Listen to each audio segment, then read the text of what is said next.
Loving Sai Ram, the Sri Satya Sai Global Council of Trinidad and Tobago lovingly welcomes Sister Cara Gallucci to the series Awake, Unite and Inspire as our special guest on this evening's program. So, Sister Cara, share with us, how did you first come into contact with our beloved Mother Sai? Well, I first heard the name from my friend Rita Roberts. And let me give you just a little bit of background to put it in context, because even making that connection was quite amazing. I had a spiritual awakening maybe 5 years before I first heard about Swami. I had been raised as a Catholic, and then I had learned transcendental meditation when I was 15. But by the time I had gone through college and graduate school, I would call myself an agnostic. I didn't really have a strong faith, and I wondered if God really existed. And at the same time, in my 20s, while I was in graduate school, I started to suffer from terrible panic attacks. And the suffering that caused me, without being able to understand what it was, drove me to really surrender in a big way. I remember one night I said to God, I don't know if you really exist, but if you do, please take pity on me. And as soon as I surrendered without even having any genuine faith, a great feeling of peace came over me. And I consider that the beginning of my spiritual path as an adult. So many things happened. I was guided to someone who I considered a spiritual teacher of sorts at that time, Dr. Irving Oil. I worked with him and I got really wonderful help. And I renewed and changed my practice of meditation. I got married. And then I reached a point after about 5 years where I felt like I'm really stuck. I wasn't feeling well. Actually, I felt I was very ill, but no one knew what was wrong with me, and I couldn't afford to go to a doctor. My marriage was floundering. I felt stuck in my career. And so I started to pray for 3 things. 1, I asked God to send me a teacher who could help me sort through where I was feeling stuck in my life and put me on the right practical path in my life. I had heard from Christian ministers about the idea of being in your true place. And when you're in your true place, you get all the right support to do your work and fulfill your mission. So I started to pray, please guide me to my true place. And the big prayer was that I had gotten very interested in this idea of Jesus returning. And I didn't really want to reincarnate, but I really wanted to see Jesus when he returned. So I prayed, please let me know you, Jesus, when you come back to Earth. Even though I felt like I was taking a big risk because it might mean another lifetime or several hundred lifetimes. So one day, a friend of my husband's called me up and said she had had this incredible soul reading with someone named Rita Roberts and that I needed to call her. And I was not very open to those kinds of things. I felt like I have everything I need from meditating, except I really didn't. But, I had that little bit of, you might call it a prejudice. But I respected this person, so I called Rita. And the moment I spoke to her, she put me right at ease. And I went to see her and had this wonderful, wonderful soul reading that was very spiritual and profound. And one of the things she said to me as part of that reading was that she saw a new teacher coming to me. And she felt it would be a world teacher. But that was just one part of 2 hours of guidance. So I was very, very impressed with her, and we felt a connection as friends. And so I started to bring my family and my friends and different people to have readings with her. And we started to be friends. So one night she invited me over to her house for dinner. And afterwards, I was asking her how she recognized her gift and how she developed her gift. So she started to tell me a little bit more about herself and her background. And she started to tell me about going to a seminar in Boston that was called Psychiatry Looks at Psychic Phenomena. The moderator was a psychiatrist here in the greater Boston area named Jonathan Leaf. And she mentioned that the workshop was really about Sri Satya Sai Baba. And the moment she said his name, an electric shock went through me. And I said, oh, I'm sorry, I have to interrupt you. Say that name again. And she said that name. And I said, is he your teacher? And she said, yes, he is. And I said, do you think, I'm getting goosebumps while I tell you this.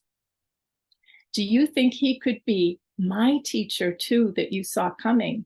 And she said, well, it's very possible. So if you'd like, I'll give you a book before you go home tonight. And she sent me home with her copy of The Holy Man and the Psychiatrist. And that was it. As soon as I started to read, as soon as I saw that picture on the cover. Now, when I had the reading with her, she had a little, a bookcase in her meditation room. And there were pictures of different holy people on it.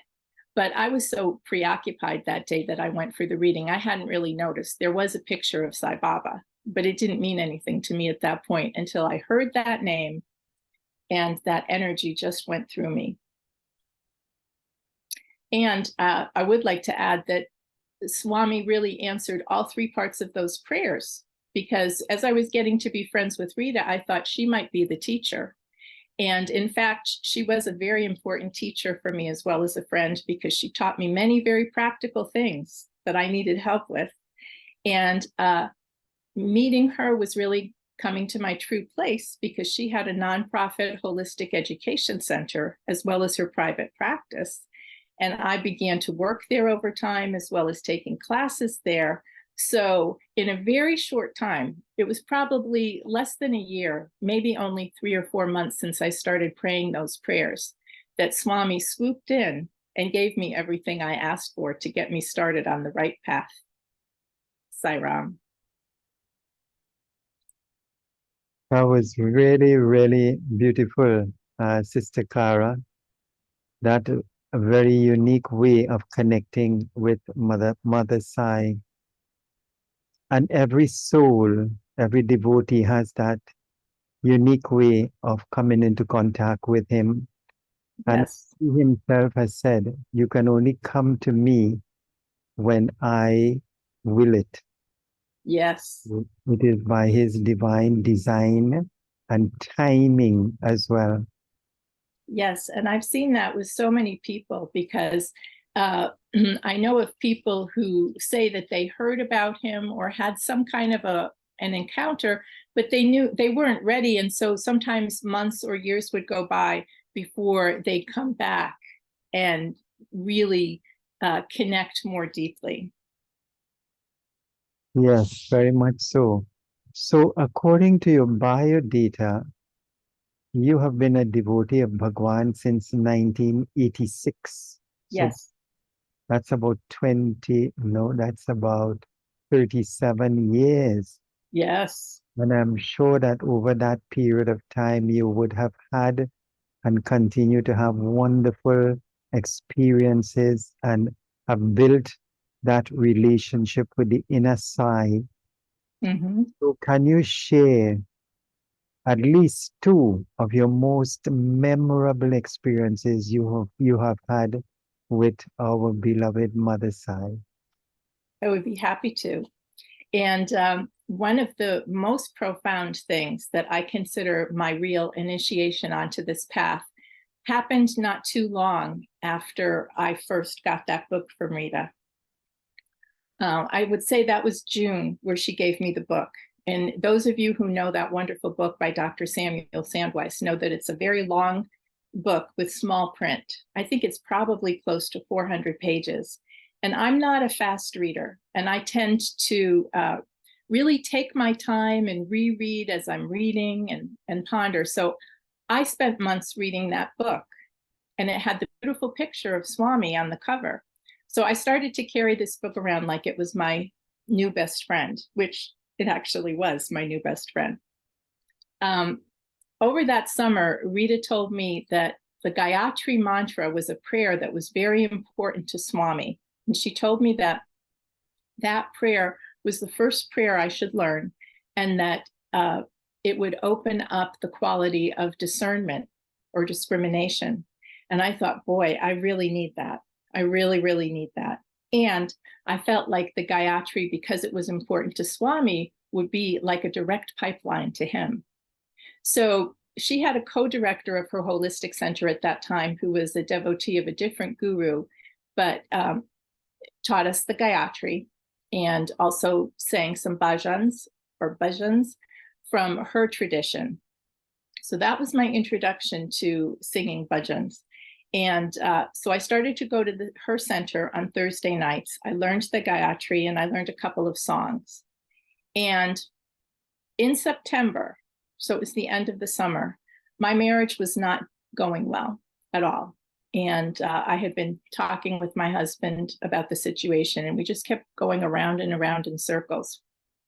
So he was planning to have a group of his friends, actually our friends from college, come to visit on Labor Day weekend, but it was mostly his guy friends. And I decided that the best thing I could do, since I felt like I couldn't really hide my feelings, was to go away for the weekend and let him have his space. So I went to visit my very dear childhood friend, who I had known since I was 12 years old, up in upstate New York. And that was a long drive from where I lived in the greater Boston area. And I brought the book about Swami with me because I wanted to tell her about it, even though I had already read and heard that, Swami will call people if he wants to, and he didn't need my publicity and he didn't need me to tell anyone, but she was my closest friend. And her mother was a minister in the Unity tradition. So I had grown up with them, and her mother was like my spiritual mother. I actually called her mom all the time. It started when we were 12 years old. And so I went and spent the weekend with her, and she was very loving and understanding and comforting to me. And I did show her the book, and I was trying to express to her that, to me, Swami was the reincarnation or the continuation of Jesus, because Carol and her mother, Carolyn, loved Jesus so much. And that's why I felt like I had to tell them this amazing news.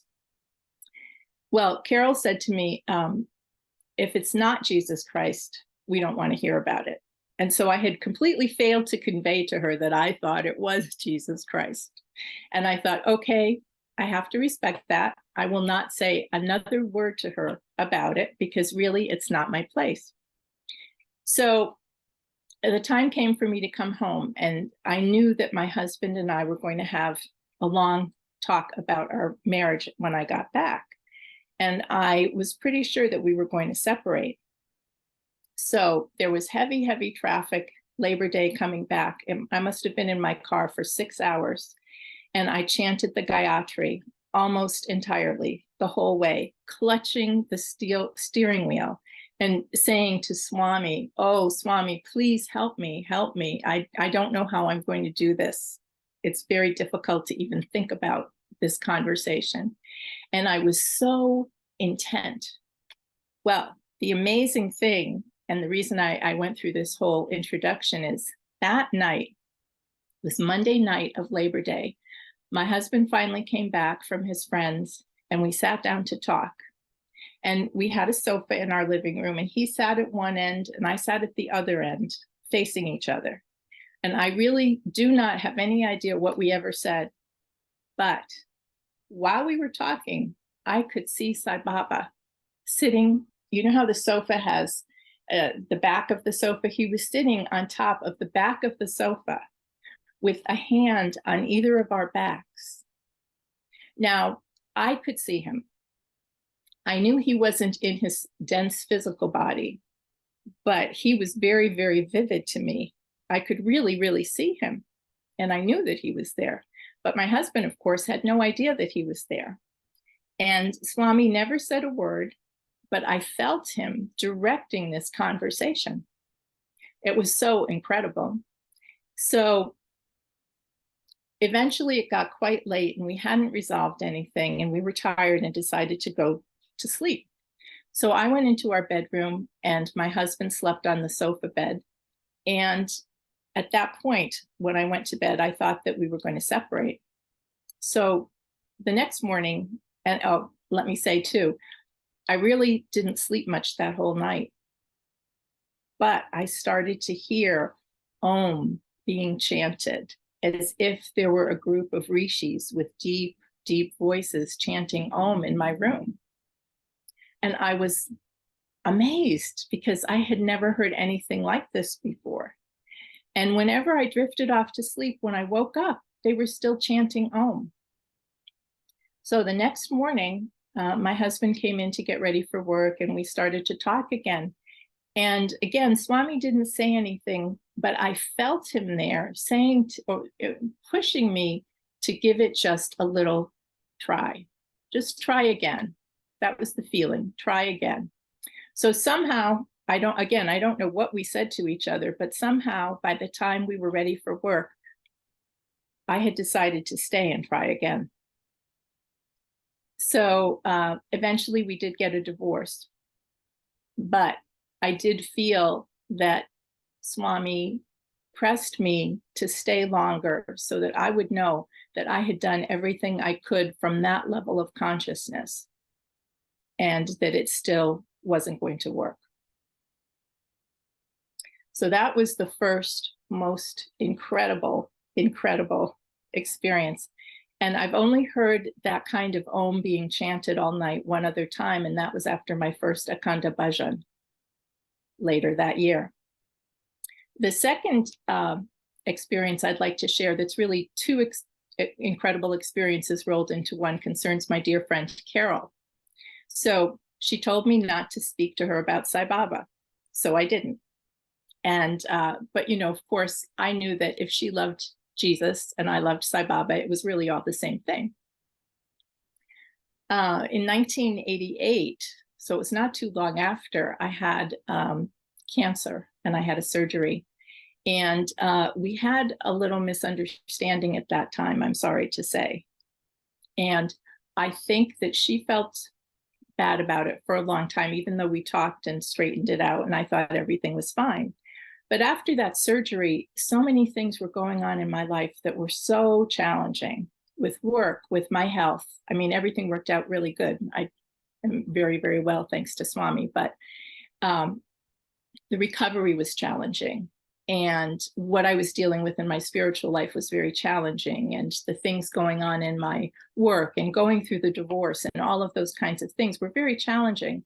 So, and very demanding of my time. I didn't really have a moment to myself.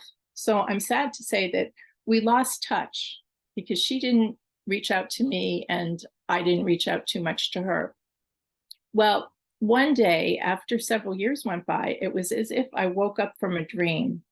And I said, oh my goodness, how did I lose track of this relationship that was so important to me? Because we were really like family. And her mother was like my mother. She had performed my wedding.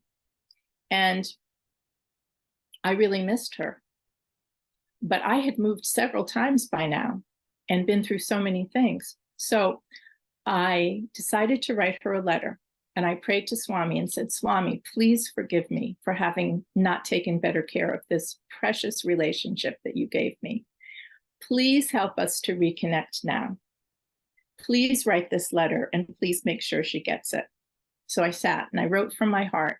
I took the letter to the post office. I put on the last address I'd had for her, which was a post office box.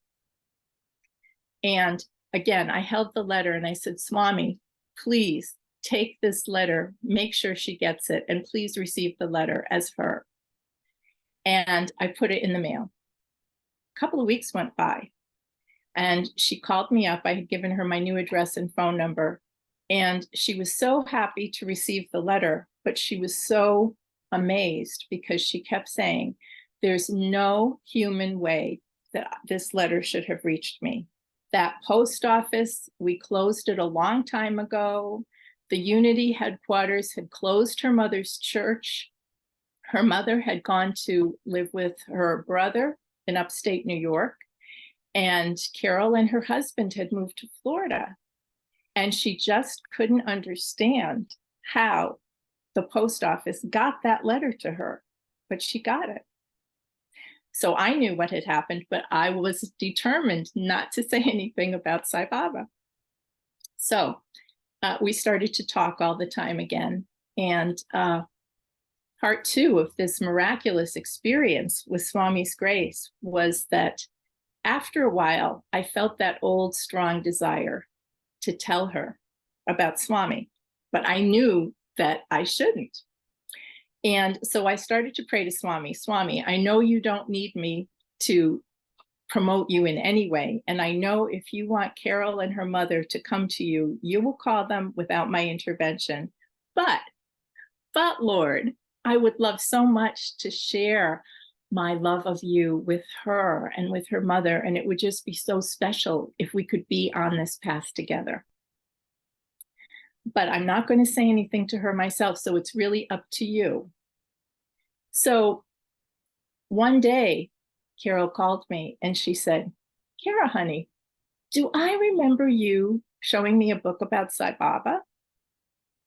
And I said, well, yes, you do. And she remembered exactly what she'd said to me. And she said that someone from their former church had reached out to her and her mother and insisted that they go to a bhajan at a center in New York. I think it might have been the one in Manhattan. And they had gone and they'd been going regularly. And now she was interested in Sai Baba. Well, Carol and her mother became two of the most ardent devotees you could ever imagine. And they got to go to India. And it was really so wonderful to be able to share with them because it helped the three of us so much. And it was so precious to the three of us all these years to be able to share that love and that awareness together. So I'm so grateful to Swami for giving me those wonderful, wonderful experiences. Sai Ram. Oh, that was very, very beautiful and soulful, Sister Cara. Thank you so much for sharing. Now, you've never been in the immediate physical presence of Sri Satya Sai Baba. Yes. So you've had, Although I felt like that was his immediate physical presence when he sat on the sofa in my living room. And I have felt his presence so many times. But yes, I have never been able to go to India. and you know, what he has said also is, you do not have to come to me. I will come to you. Yes. And in your experiences, that has actually happened. And isn't that the most incredible thing, that God himself will come to us? You know, when I want to see my mother and father, I almost always would have to go visit them. Once in a while, they would come to me, but usually it was expected that I would come to them. And I think that's true for so many people. But our Divine Mother and Father comes right to us, and comes even when we may not even recognize that he's come, because he's watching out for us so much that he protects us before we even know that we need help. Definitely so. And Baba, even before you call, he's already there and answering the call and manifesting himself, as you said, in so many different ways, through a book, through the video, through talking to a friend, you know, so many different ways he chooses to communicate his message, Yes. and also his presence in our lives. And he's always spoken about, it's not about the interview, it's about the inner view. Because he always said, I am not this physical form. Don't be under the illusion. One day this form will disappear. So you have to find me in your heart. That is where I reside. And that is where we have to build that inner relationship with him. Yes. And then when you do that, he's always with you. Yes. Wherever you are. So thank you so much for that wonderful sharing. So Sister Cara, What does Sai Baba mean to you today? Well, the first thing that comes to mind is he means God. To me, he is synonymous with God, with the formless God that I experienced and with God in form. And not just one form, but all the forms.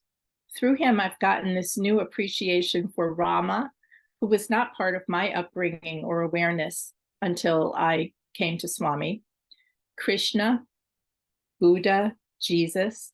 Some of these people I had heard of before, but through Swami, I've developed a new feeling of closeness and appreciation and a realization that they really are all aspects of the one.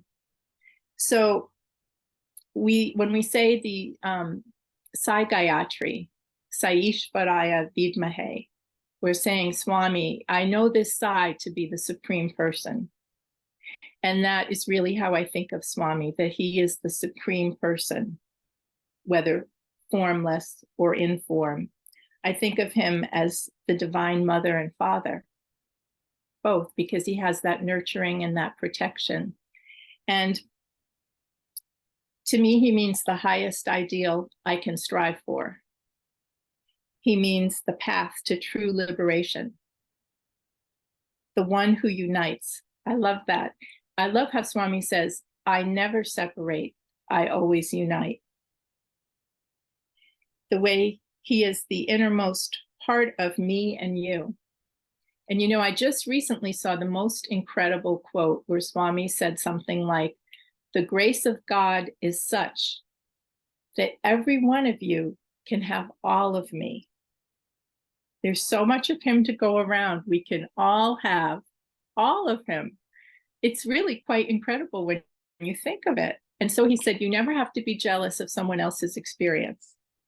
I mean, that is just so mind-boggling to me when I think about it. I can hardly digest it because it's such a different idea than our basic human emotions. You know, we think about how children fight for their parents' attention in a family. I once was working with two little twin boys. I was actually only working with one twin, but he would talk to me about his twin brother and his little sibling. And he was very attached to the little boy, but he was in a fight to the death with his twin. And I said, why? You should be such good friends. You have so much in common. And he said, oh, Cara, our parents can't love us all the same. One of us, they have to love one of us more than the other, and I want it to be me. So we go from this mentality of, you know, there's never enough love to go around, to realizing that our divine mother and father gives their total self to us and to the next person and to the other person. So I find that incredible. But at the deepest level, I think of Swami as my true companion and my closest friend. And that has been such a shift from the attitude that I grew up with, to know that we can have all of God and that we can have that friendship with God has been the most precious thing in my life. Sai Ram. That is really amazing. That's the first time I've heard somebody explain their relationship with Swami like that you can have everyone can have all of him, and that he's available and accessible to every single one of us. Because and I just read that. I just saw that quote in the last few months, and it really impressed me. Truly wonderful. And as he himself said, I separated myself from myself in order to love myself. So we are all him. Yes. And you know, there's a beautiful Sufi saying that says, you are not a drop in the ocean, you are the ocean in the drop. So Wow. when Swami says, I am God, but you are God also, the only difference is I know that I am God, whereas you have forgotten your true and divine Nitya. And that is one of his main reasons why he has taken the form to show us the way back home, Mm. being the example and providing the beautiful teachings. But we have to take it up. We have to take up that mantle and walk the path and practice the teachings and unleash that divinity within. Mm. So very, very beautifully shared, Sister Cara. So, Sister Cara, how do you, and many devotees, before I ask this question, there are many devotees who connect with Swami in different ways. Mhm. Meditation, through silent sitting, through devotional singing, through self-inquiry, who am I?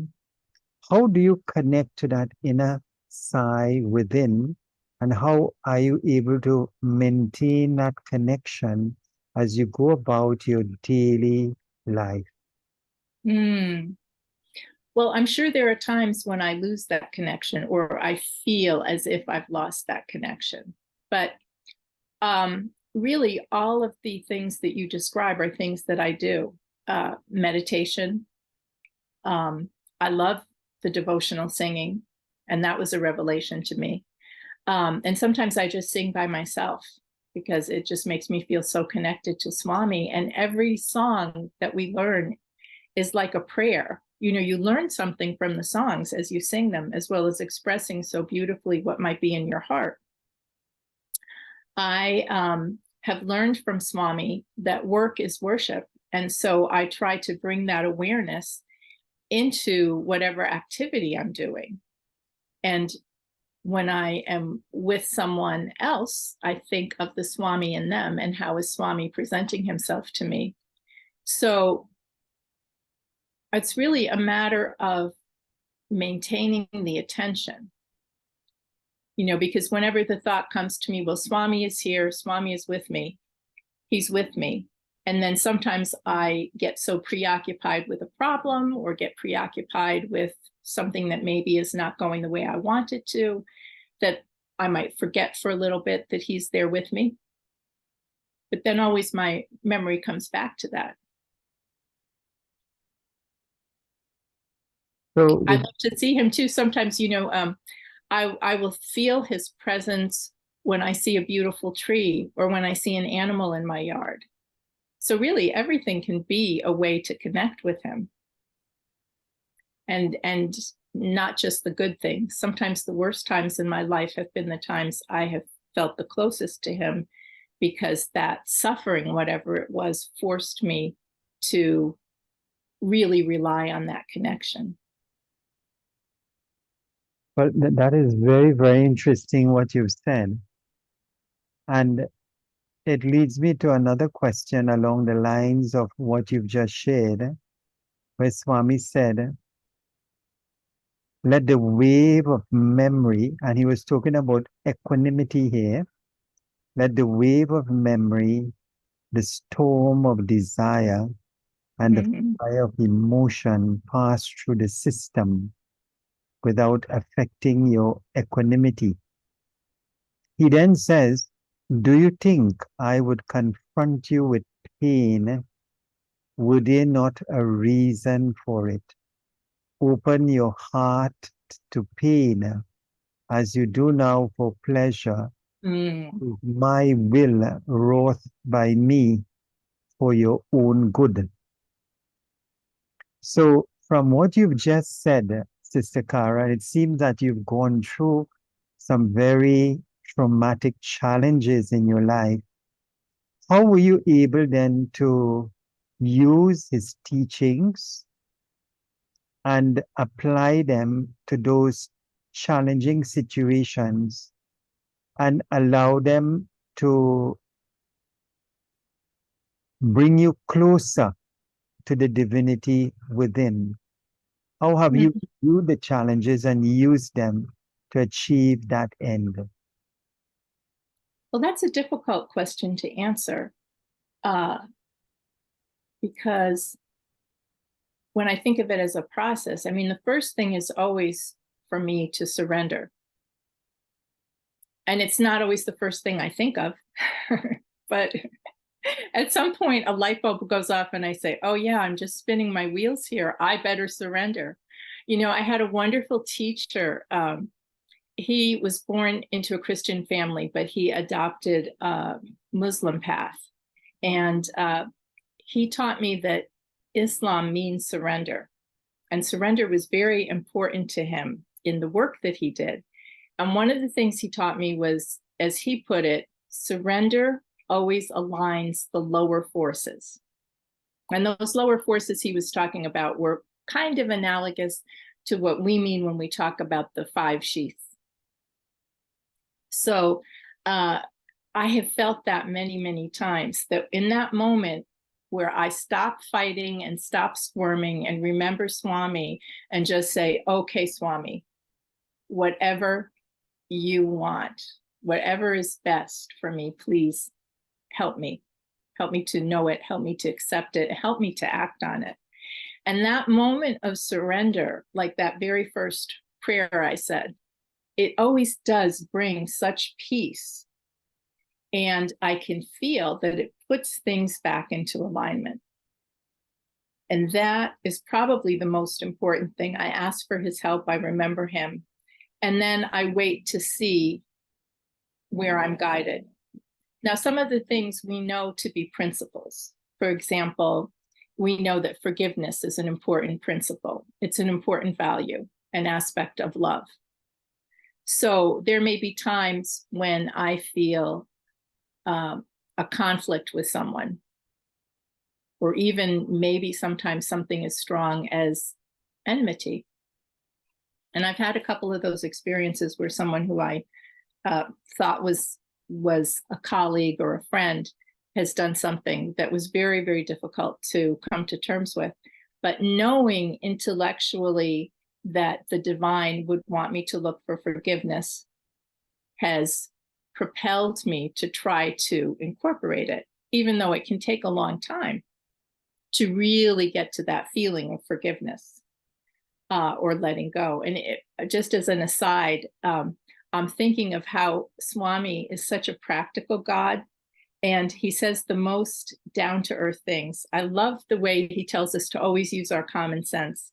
And I'm thinking about how he'll say, well, you should love the thief in your heart, but don't give him your checkbook. And he says, you can forgive someone once or twice, but if they don't change their behavior, don't keep giving them more chances to abuse you. You know, so those are such wonderful, practical tools. So we're not supposed to become like doormats, but we are supposed to feel that love, that like a parent, sometimes love means keeping your distance from someone. You don't have enmity towards them, but you don't necessarily continue to engage with them. Yes, that is very, very interesting what you've said. And I remember as you were talking, Swami, and I've heard Swami say that with his own mouth. He says, love everyone, but trust no one. Oh, yes. My friend Terry taught me that quote, and I had never heard that before, and I thought that was the most amazing thing. It surprised me so much to hear that, but it's just so, it's so Swami. And, he says that make God your only and your best friend. Yes. The world is a wicked and ungrateful world. Mm-hmm. There's any faith in it. And when he says, when you make God your only and your best friend, he will never disappoint you. Yes. He will always be there for you. Mm-hmm. He will always carry you when Yes. you need. So it's such a beautiful message. And not only that, it minimizes our attachment Mm-hmm. towards others or dependence on others for things. So that's why he says, depend on God, lean on God. Mhm. I am always going to be there for you. Mother will leave you, father will leave you, children will leave you, friend will leave you, but Yes. God will never leave you. So make God your only and your best friend. Very, very beautiful. Thank you so much for sharing that, Sister Cara. So, how has practicing the teachings of Swami over the years transformed and continue to transform your life? Because as Swami said, his greatest miracle is not the manifestation of rings, multiplication of food, bringing the dead back to life, creating a Mhm. rainbow for doubting American devotee. He says his greatest miracle is personal transformation. So share with us, how have you gone through that process of transformation by applying his teachings in your life? Well, I think I've alluded to some of those things. The first thing was that I was very attached to meditation before I even came to Swami. Because as I said, I had started meditating when I was 15 years old. And then I learned a type of meditation from my teacher, Dr. Irving Oil. And it really helped me a tremendous amount. And at that time, I thought the world will be a much better place if only everybody would meditate every day. And so when I learned about Swami, I thought we would spend hours and hours meditating together. And I was quite surprised that we never meditated together. We would sing bhajans, and that was so uplifting.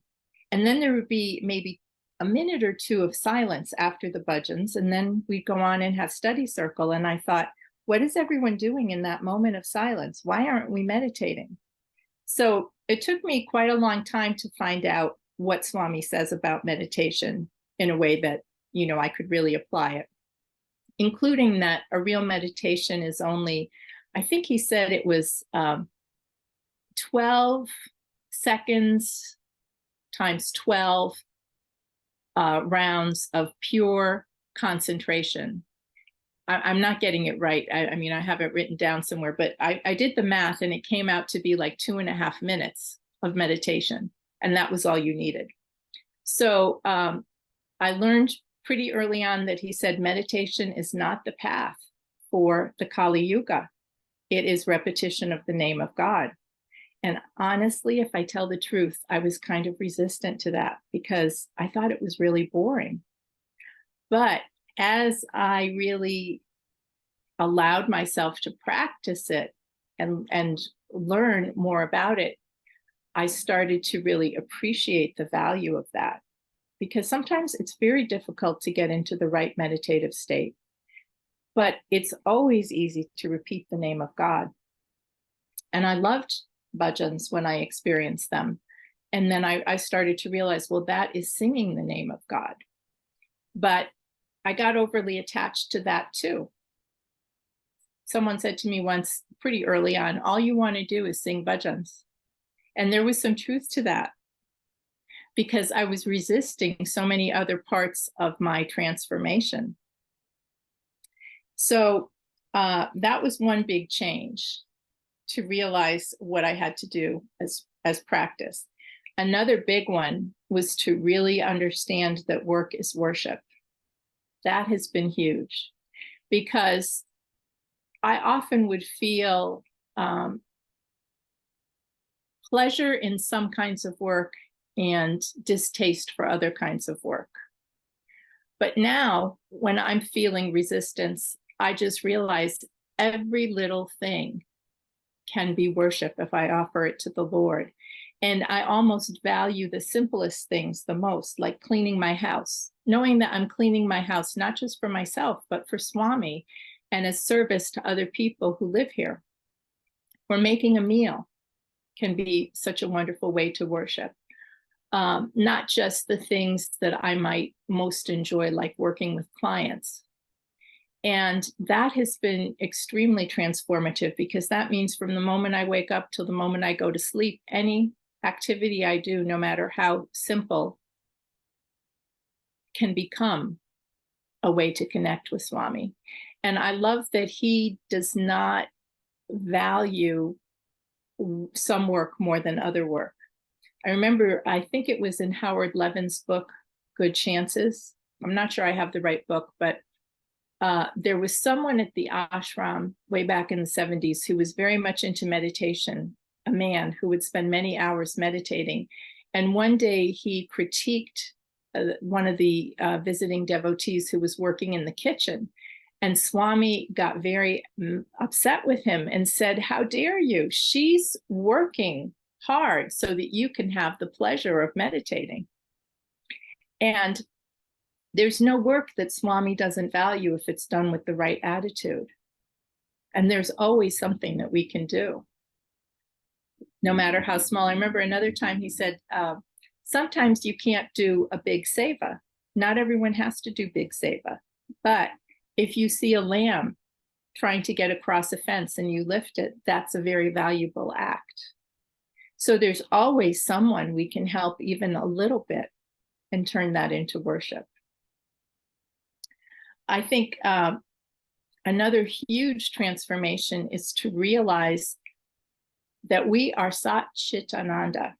We are truth, consciousness, and bliss. It's amazing to me to think that we are bliss, because I'll tell you, I have been a very melancholic kind of person for a lot of my life, especially when I was young. And when I first encountered that idea, it just was so hard to grasp that our real nature was bliss, because most of us are not feeling bliss most of the time. And the truth that Swami speaks of is not the factual truth, but the truth that we are divine and we are the truth of existence. That awareness, as I try to incorporate it more and more, changes everything. And it changes so much the way we think about other people. Because if I'm really bliss and you're really bliss, and I'm really divine and you're really divine, even if we disagree, we have a basis for respecting each other, and that becomes essential. So I find that extremely transformative. And in that regard, coming to terms with the parts of myself that are less than divine, like I think you mentioned anger.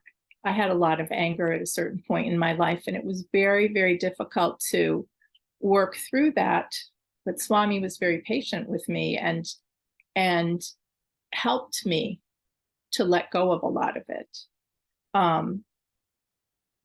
So that's been extremely important, knowing that we have the ability to let go of those things, that they don't have to remain a part of us, and they may be inherent, but we can transform them, has been very, very liberating. I mentioned the friendship with God. That is the most transformative thing of all, because once you have that bliss, and it amplifies that love moment by moment. Knowing that God has a sense of humor has also been very transformative, because it has allowed me to have more fun with the journey, to know that it doesn't have to be all serious and stern. And sometimes I have felt like, there's some part of me that's a very Saturnian kind of sad Christian missionary buried in my unconscious. And I love that Swami says spiritual life should be joyful. He doesn't want to see our prune faces. He wants us to be happy, not fake happy, but to really access that happiness within ourselves and share it with others. And I would say a huge, huge transformation is Swami's teaching about desire. My teacher, Dr. Irving Oil, talked all the time about how we create our own realities. And of course, Swami says the same thing. We have put ourselves in the situations we're in. And although he will bend over backwards to help us, there's a point where we must get ourselves out of the messes we've made. We have to do quite a bit of work on ourselves. And out of that idea in the so-called New Age, there's been such an emphasis on desire, on wanting something, focusing on wanting it, amplifying how much you want it, and a kind of pressure to manifest it. That's a big buzzword, manifest what you want. And there's even, I feel, a tendency to look at someone and say, oh, if you don't have what you want, there's something seriously wrong with you. Your manifesting is not too successful. That's a tremendous amount of pressure. And it's the exact opposite of what Swami tells us. Swami wants us to have less desires and to really question what are beneficial desires and what are harmful desires, and know the difference and act accordingly. So even though I shared some ways in which Swami gave me everything I asked for and more in ways that were totally incredible, a big lesson for me has been not getting everything I want. So you brought up the fact that I've never been to India. That was huge. After I had the cancer surgery, I planned a trip to India. And the only thing I was living for at that moment was to go to India and be at Swami's physical feet. I was in terrible pain. I had had part of my liver removed and a couple of ribs. And even being a passenger in a car was very painful, because every time we went over the tiniest bump, I felt it through my whole body. But I got the plane ticket and I got my passport. And a friend who had been there many times said, you know, get a water filter. You need a water pump. Get some mosquito netting.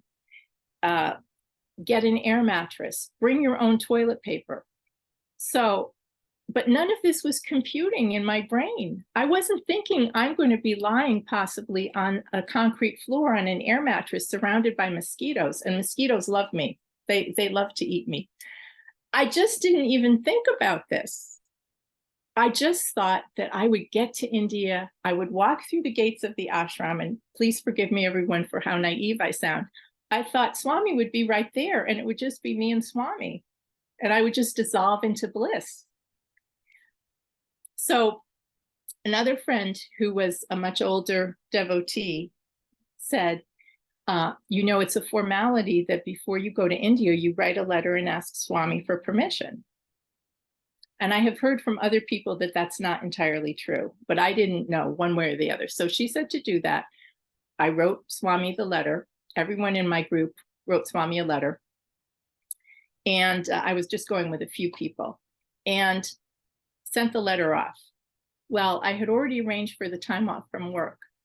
But after I wrote Swami the letter, my boss came back to me and said, I don't know what I was thinking. I can't possibly let you go at this time. And I was so upset because I thought Swami was saying, don't come. And I interpreted it that I wasn't good enough to go, or I wasn't worthy enough to go.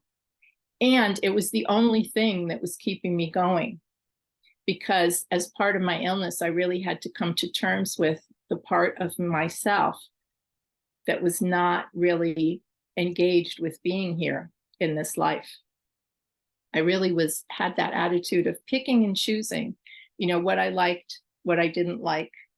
And I subsequently read that Swami said, real happiness consists not in doing what you like, but in liking what you have to do. And I was not there yet. So the frustration of this desire was really, really devastating. And then after that one opportunity that I had, anytime I wanted to go, I either didn't have the money or there was some obstacle. And all this time went by where I never got to go. And I would constantly ask Swami, when am I going to get to come? When am I going to get to come? When am I going to get to come? And when Swami left his body in 2011, my grief was just amplified by the fact that now I would not get to go and see him in the physical form.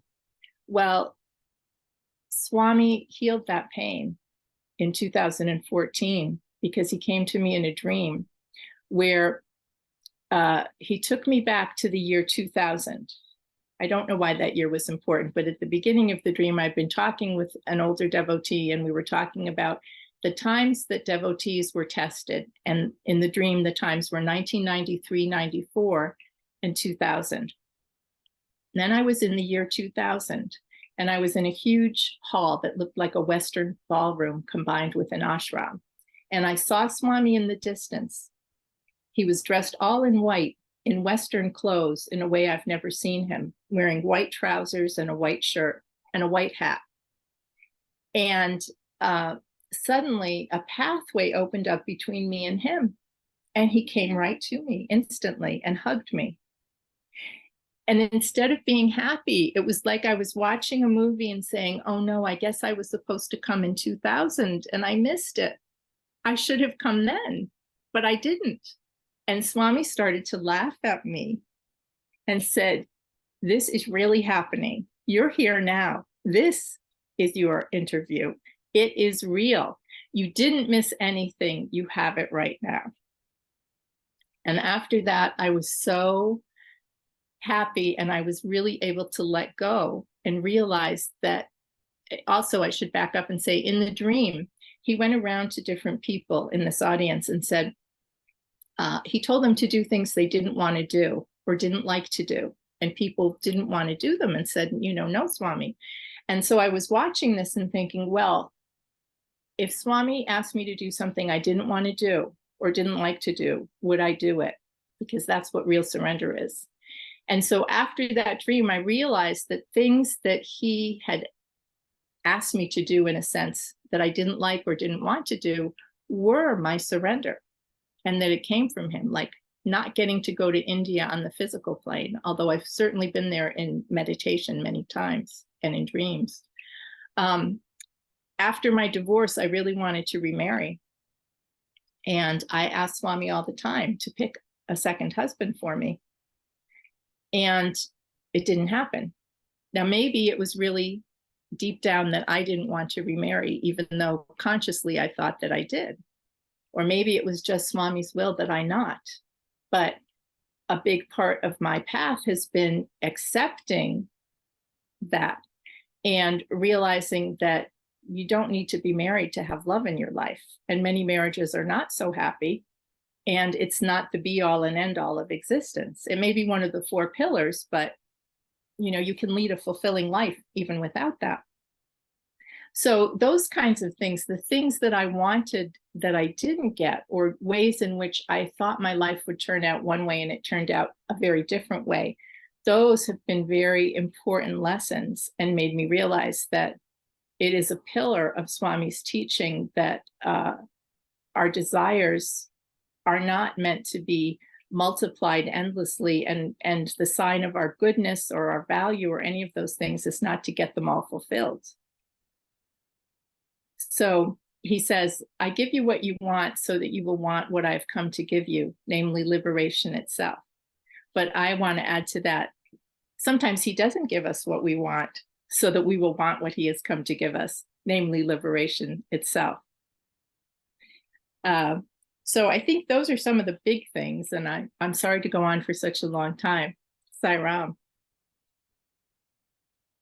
That was really, really beautiful sharing, sincere, open, frank, and honest, Sister Cara. And so many things, so many values came out of your sharing. Oh, thank you. Swami saying, be happy, don't walk around with castor oil faces. And it blesses us as embodiments of Ananda, because that is our true Nitya. And then desires, he speaks about practicing sealing on desires. Mm-hmm. And we should be focusing not so much on wants, but on needs. Mm-hmm. Food, clothing, and shelter. But desires can really bind you and cause attachment, which can bring about so much pain. But we can't get rid of these all desires. So he says, try and desire, have good desires, have noble desires, have divine desires. At least you can start with those before you become desireless. Yes. And he says the most important desire that you can have is the desire for God. Yes, desire for God, very much so. And that he said must be intense, Yes. intense desire for God. And then you spoke about meditation, and meditation, when you look at the 9-point code of conduct, is the very first one. Daily True. and meditation to build character and to awaken the inherent divinity in yourself first. Because if you don't feel it, if you don't experience it within you, you're not going to see it outside. Mm-hmm. That is so true. Yes. And I remember the saying, the story very quickly, where the king wanted to see his whole kingdom green. So he ordered all the subjects in the kingdom to get thousands of gallons of paint and paintbrushes, and they started to paint everything green. And this wise old man was walking through the village. And he says, "What are you guys doing?" He says, "Well, the king has given orders. He wants to see everything green." So he said, "Please take me to him." And when he went to the king, he said, "You foolish man. If you wanted to see everything green, all you had to do was put on a green glasses." So when you put on the glasses of love, you're going to see love everywhere. So it has to come from within.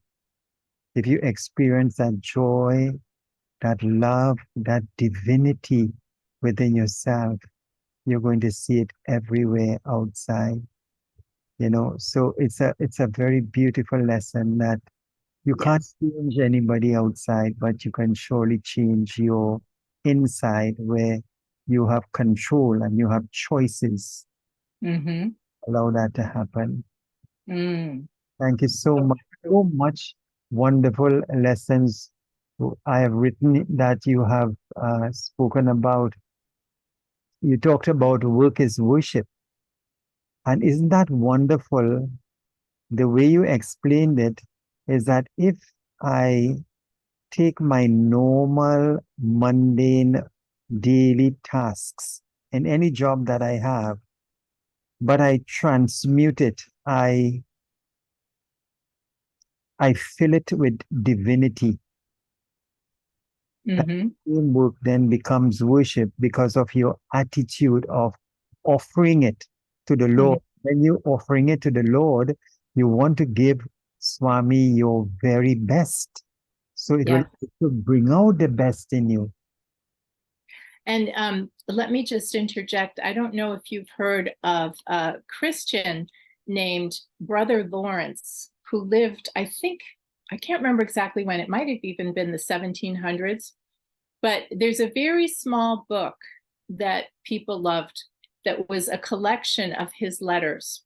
And Brother Lawrence was a very, very simple person who worked in a monastery in the kitchen.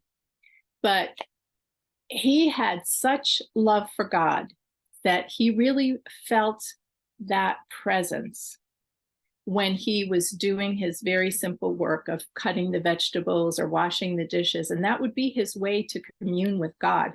And he became so well known for his wonderful spirit and his great understanding that people like kings and governors came to him for advice, because he really experienced that presence of God and that close friendship with God. I think the name of the book was actually Practicing the Presence of God by Brother Lawrence. And I love that little book. And it just expresses so well what Swami means when he talks about work being worship, and that it doesn't have to be fancy. It's just the simplicity and that heart connection that you bring to whatever you do. Really, really wonderful. And then you talked about happiness and what Swami said about happiness. Mm. Swami told me that directly in an interview Oh. when I was writing 3 subjects in an exam, but I never liked economics Mm-hmm. and I failed it. Oh. And when I went to Swami, he looked at me and he said, happiness is liking the things you have to do and not Mm-hmm. doing the things that you like to do. Mm-hmm. So then I came back and I changed my attitude towards not liking the economics to liking it. And then in the second attempt, I passed. But what the realization that came then was that if I learn to like what I have to do, then I'll be doing what I like to do. Yes, that's wonderful. So many beautiful ways Swami teaches us so many lessons, it's Mm-hmm. really, really amazing. So thank you so much for sharing. And then you mentioned about meditating, and it reminded me of one day Dr. Michael Goldstein was talking to Swami, and he said, Swami, I just don't have time to meditate. I am so busy actively doing your work that by the time like I get home, I am so tired, you know? And Swami told him, he said, when you do Swami's work during the day, he said, sleep is just samadhi. Oh, isn't that beautiful? I love that. And as you said, when you do Swami's work, it is meditation because you are infusing in the activity the power of the divine, the spirit of the divine. So that is how work becomes worship. Mm-hmm. Yes, Yes. Yes. wonderful, wonderful. So, Sister Cara, Swami's most powerful weapon, the weapon that he's using to create not mass destruction, but mass transformation, is divine love. Mm-hmm. He says avatars like Rama and Krishna had to destroy one or two individuals who stood in the way of the propagation of Dharma. But in this Kali Yuga in which we live, where every single one of us is tainted with evil, if the avatar were to uproot, there will be none left on the face of the earth. Mm-hmm. So he says, I have come not to destroy, but to transform. And he's transforming with this divine love. So, what is your understanding and how have you practiced this divine love? His one of his most frequent sayings by devotees is love all, serve all. So, in your own unique way, how have you practiced that in your daily life? Mm. That's a difficult question to answer, to tell you the truth. I mean, first and foremost is to find the light and love within myself, because I sometimes lose contact with it. And that can include allowing myself to take time to feel Swami's presence, doing the meditation on the light, connecting with him, and working on what he calls the 6 enemies within myself. Because I just thought of something else he said that I just love. He said, you think you've pulled out all your desires like weeds, but they are like weeds because at the first little bit of water, it will pop back up and grow. And the same thing is true with those inner enemies where, you think you've got them all handled, you think you're not angry anymore, and then boom, something happens and you react just like that. And you feel like you have to go back to the drawing board and start over. So I think for all of us, maintaining that work on ourselves, because like you said, if you don't feel it in yourself, you're not going to find it out there. And when you do find it in yourself, then you're able to share it. You have to fill your own cup to overflowing so that you have something to give. And if I find myself feeling depleted or sometimes a little resentful or exhausted, then I know I have some work to do to get back into the inner flow. One thing I shared was that, I learned to not judge the different kinds of work I did so much, so that I can express that love through even tasks that before I would have thought were menial or boring or distasteful in some way.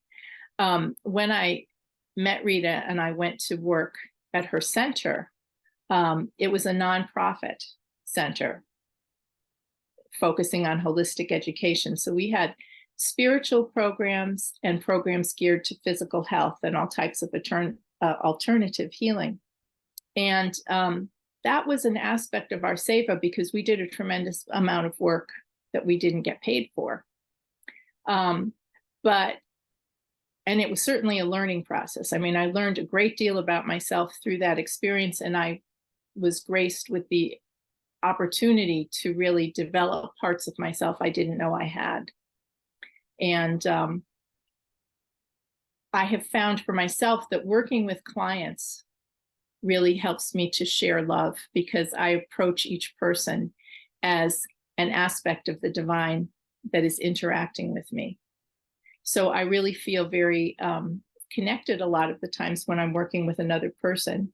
One of the things we had at our center that I really enjoyed was a Reiki clinic. One of the things I do in my private practice is Reiki healing. But under the auspices of my Reiki master, John Harvey Gray, we started a Reiki clinic where we were serving the students at our center who were learning Reiki because they could come and practice in a group. And we were serving the public because they could come, even if they couldn't pay for a session, they could come and have a session in our clinic. And I really, really enjoyed that. I had a very interesting experience one night that comes to mind as I'm talking about this. There was a client we had who really wanted to experience the presence of God. And he would talk about that all the time. He really wanted to experience it. And one night he came to the Reiki clinic and several of us worked on him. And he said that night he really felt the presence of God. And that was so beautiful. But another thing that we had bhajans at our center on Thursday night, but we called it Chanting for Vitality. And a lot of the people who came, not like a lot of people came, and that was good for me because I have stage fright and I had to lead the songs. So I love to sing, but I'm not a performer by any stretch of the imagination, and I always do my best singing alone. So we'd have a few people come, and they were not Sai Baba devotees. They were just people who maybe took yoga or just were interested. Something spoke to them, and I would teach them a few simple bhajans. And it was so uplifting, and it was such a wonderful way to share love because seeing the transformation in people was incredible. I remember one time, it was a day that I was feeling really, really depressed. And I knew I had to lead the bhajans. And I was saying, oh, Swami, how am I going to do this? I'm just so down myself and I have to lift these people up. And there were maybe 3 or 4 new people that I'd never seen before. And one woman had come from Florida with a friend of hers who had never come before. So I don't know why the friend said, let's go do this, but they were there.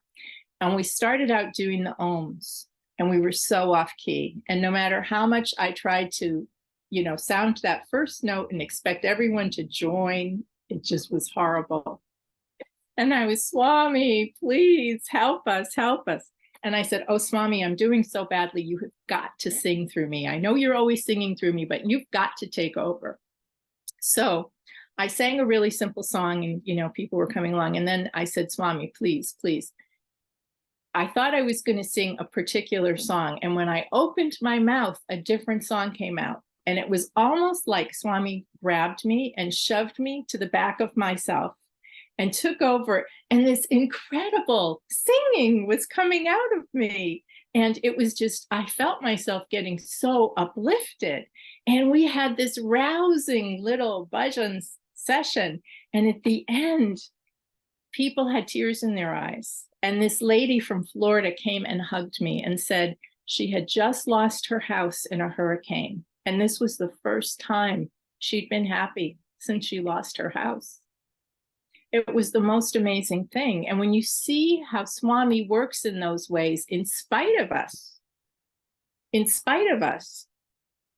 we just have to put ourselves into the position for him to come through us. And then amazing, amazing things happen by his grace, all by his grace. So it was a healing for me as well as the other people there. And so whenever I feel discouraged about things, I think, well, even a simple experience can make a huge difference. And the funny thing was, I remember saying to that woman and her friend, while you're here, please call us. We can have special bhajans, come as often as you want. I never heard from them again. But that one experience had made a difference. So I think I'm probably digressing from the question that you asked, which was, how do I express that love in my day-to-day life? Another thing that we used to do at our center was occasionally we'd have a movie night with a dinner, and we would try to find some movie that was very uplifting, or maybe it wasn't an overtly spiritual movie, but it had a spiritual message underlying, and people would come and we'd make a simple dinner and show the movie and have a discussion. And I've been thinking recently how people are missing that kind of community. We have people who have a church or a temple or a mosque who feel comfortable with that will get some kind of sense of community from their church or temple or mosque. We get it from our fellow Sai Baba devotees. But so many people in today's world have lost contact with their local spiritual community. And there are not a lot of opportunities for people to form a community. You have to have a hobby. Or sometimes people will form support groups or groups based on a shared problem. Like, for instance, I have worked with people and known people personally who were in Alcoholics Anonymous. And I've almost envied the kind of community they have, because they can go anywhere in the country to any meeting, and they have a community where I've seen instances where the people in those communities will really rally to help someone. When my father died, there was someone in my family who was going to AA, and everyone in their group came to my father's funeral to support her. And it was just so incredible and powerful to me. I think that we need more opportunities to have communities that are interfaith communities that aren't based necessarily on a particular religious belief or a particular hobby or interest, but that are just chances for people in a community to come together and get to know each other. Now, we have more of this now with senior centers. Lots of communities have senior centers, but it's based on somebody's idea of age and also what seniors might like. But maybe a lot of seniors don't like those things. It's wonderful to have an opportunity where people of different ages can come together and experience with each other. And I'm not sure how that can work, because when we had our holistic center, we were attracting people who were interested in holistic things. It was the name of it was Omni. Initially, it was Omni Community Wellness Center. And then the name changed several times, but it always had that word Omni in it. And of course, Omni has Om in it, the OM, and Omni means all. So we really felt like it was recognizing the universal divine presence in each one that is the real source of healing. And when Rita got the idea and the inspiration to start the center, she specifically wanted it to be an interdenominational activity. So she had many, many different spiritual traditions represented there, including we did have talks about Sai Baba from time to time, but that was just one aspect of the many different things that we had. And I would like in the future to be able to experience more of that again, because when we had to stop doing our educational program for various practical reasons, doing a private practice doesn't have that same level of community experience that I really miss.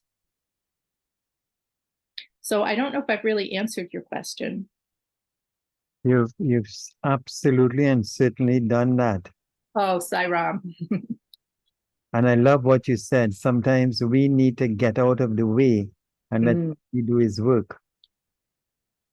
So that was very beautiful. And then when we allow that to happen, look what magic can happen. It is incredible. Yeah. So can I share another experience with you? Sure. There was a time that I had a client coming. Actually, it was the client came to Rita first, and then he was coming to see me because we did different types of work. And he was coming from quite a long distance. And sadly, he had cancer. And Rita had met him first, and we had a lot of Sai Baba pictures around. And she asked me to put away my Sai Baba pictures in my office before I saw him, because she sensed that he might be uncomfortable. So I went back and forth because I was thinking, well, I don't want to put away my Sai Baba pictures. He'll adapt, it's not even going to mean anything to him necessarily, but why should I put them away? And then I thought, well, that's disrespectful to her because she may be intuiting something. Maybe she's right. She's making the referral. I should do what she wants. So, you can see the picture behind my head. That one is visible from anywhere in the room. So I put that one away, and I have a small one on my desk. But I forgot about the one on my desk because no one ever sits at my desk except me. But something made me clean my desk. I cleaned it very carefully. I put away any personal papers that I had out, because usually I just sit in front of my desk with the client. And so this man came, and he sat opposite my desk, and I sat to the side of him in front of my desk. And then I have a bodywork table, and he had a session on my bodywork table. Well, when he got up from the table, he didn't go back to his seat. He went and sat at my desk. No one has ever sat at my desk, ever.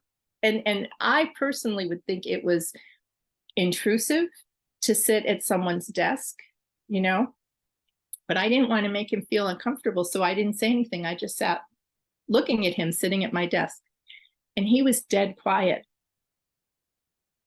He was staring at the small picture of Sai Baba on my desk that you could only see if you were sitting there. And he said, I feel the power coming from that picture. And so I talked to him a little bit about Sai Baba, and I just couldn't wait to tell Rita when it happened, because Swami had given her a message, given me a message, and given that man a message, all in one fell swoop, just by making me ignore the picture that was on my desk, because I wasn't even thinking about putting it away.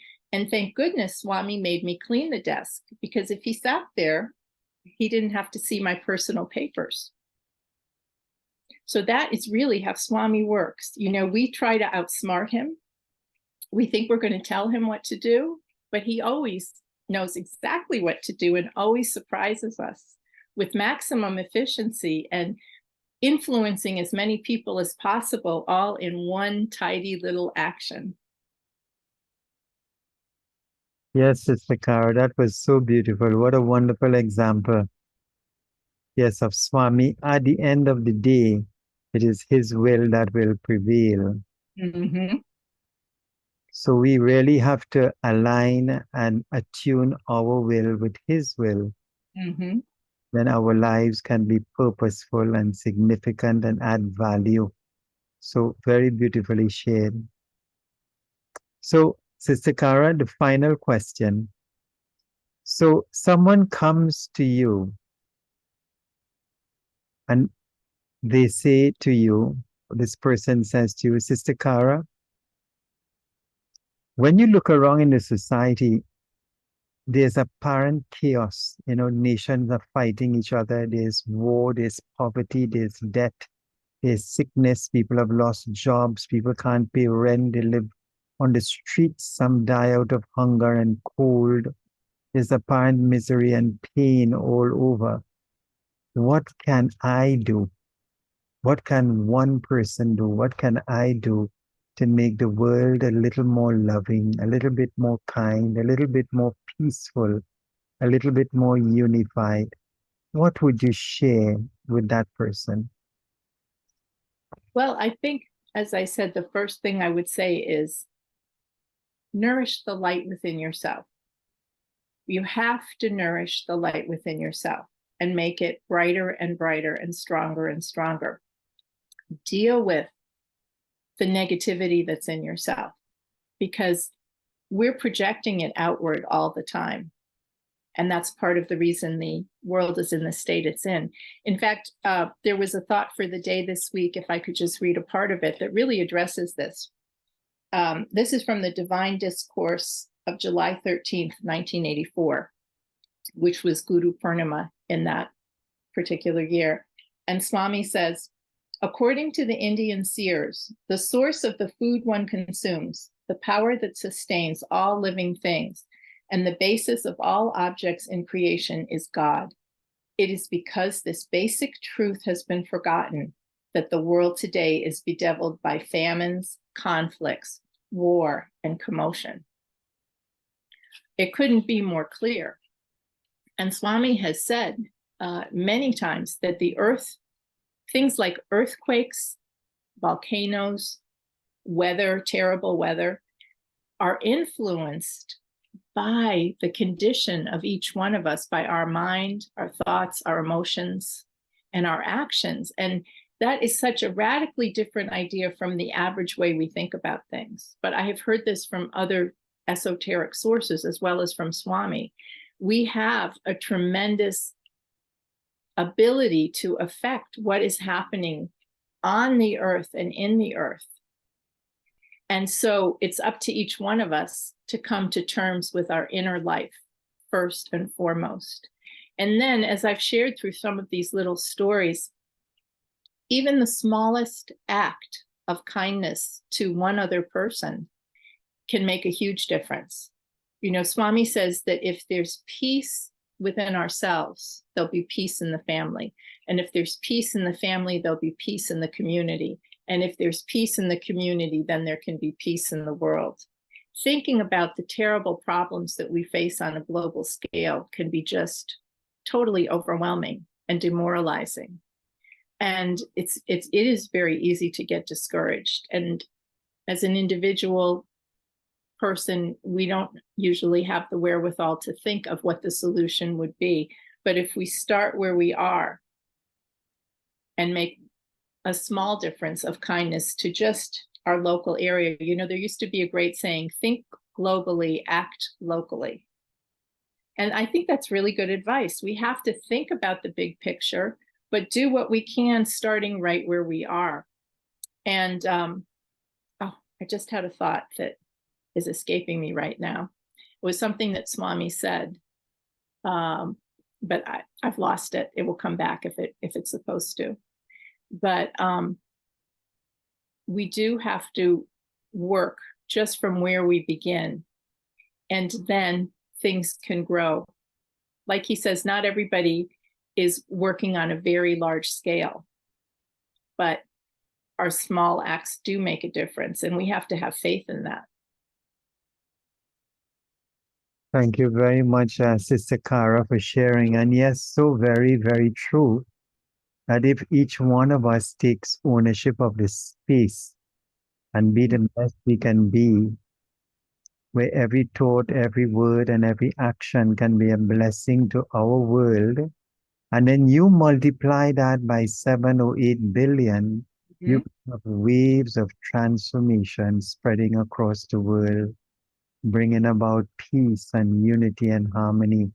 But as the Christian hymn says, if there be peace in the world, let it begin with me. Oh, yes, I love that song. And I do remember what I was trying to say. And that is, it very much impressed me that Swami said, your duty is to pray for the welfare of all. So we have a duty to pray for the good of all. And that is part of the light meditation, where we share the light from within ourselves we start with the most immediate people to us, and then we work our way out until we've encircled the globe. And that beautiful prayer, may all beings in all the worlds be happy. When we really think about that, we're talking about the plants, the animals, the insects, the unseen beings in the different ethers, the beings on other planets, if they exist. It's such a beautiful thing. And no matter how discouraged we may feel, if each person realizes that minimally they can do that, minimally they can pray for the welfare of the world, and it does have an effect. I remember on September 11th, 2001, when I was shocked by what happened at the World Trade Center, like everyone else. I think I had read somewhere that Swami says, I don't know if this was Swami or someone else, but God can make good come out of even the worst situations. And what impressed me that week was that everyone around the globe was joined together in prayer after that terrible, terrible event. And I could feel the spiritual energy encircling the globe.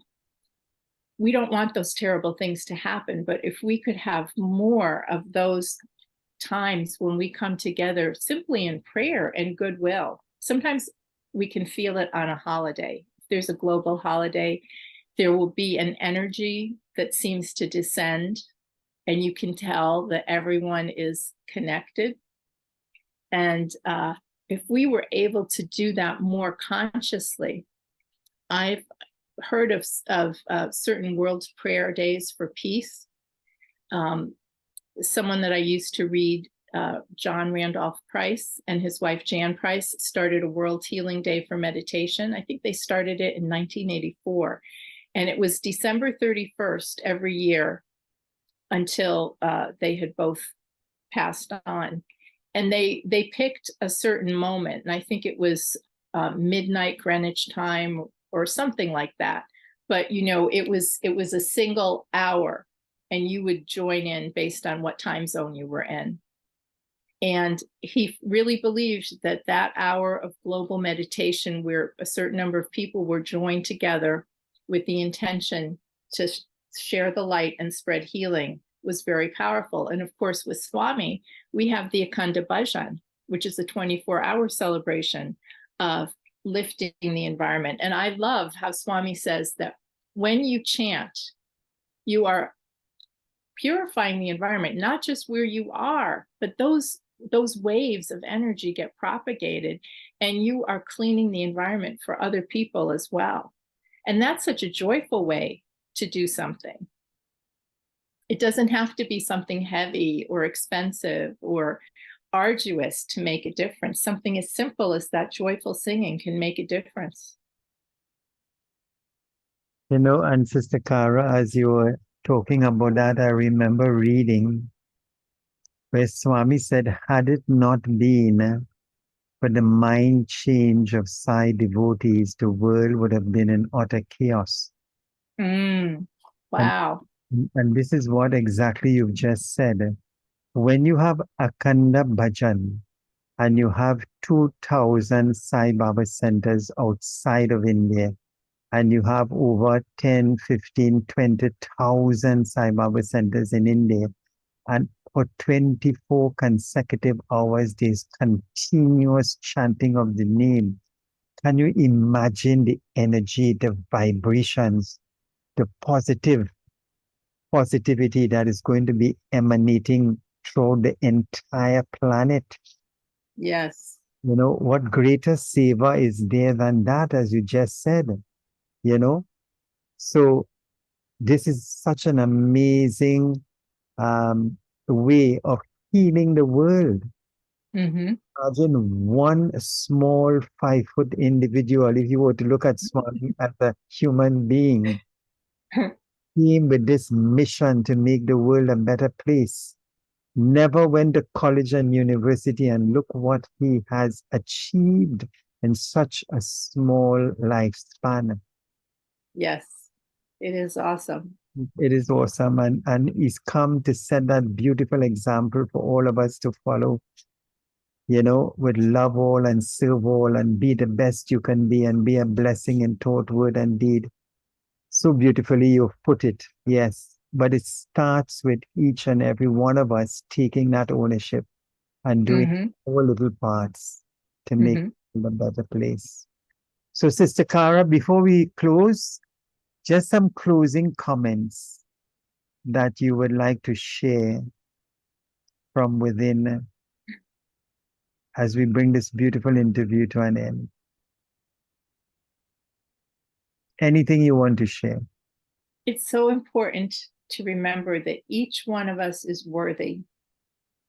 That's the message I want to share. When we realize that we each have the divine within us, then there's no room to feel unworthy.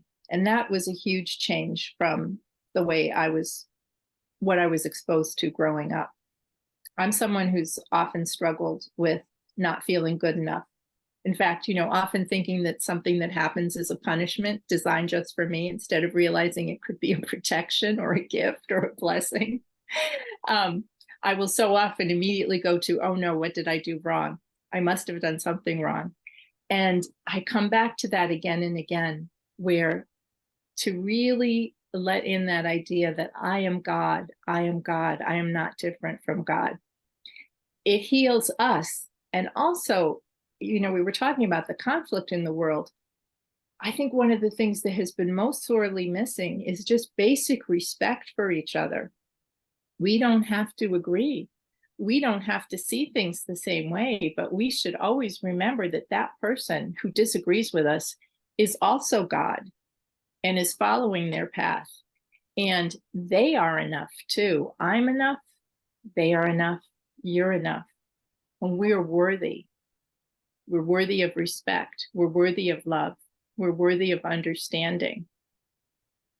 And that is the thing that I really want people to take in, and that I want to remind myself of on a daily basis.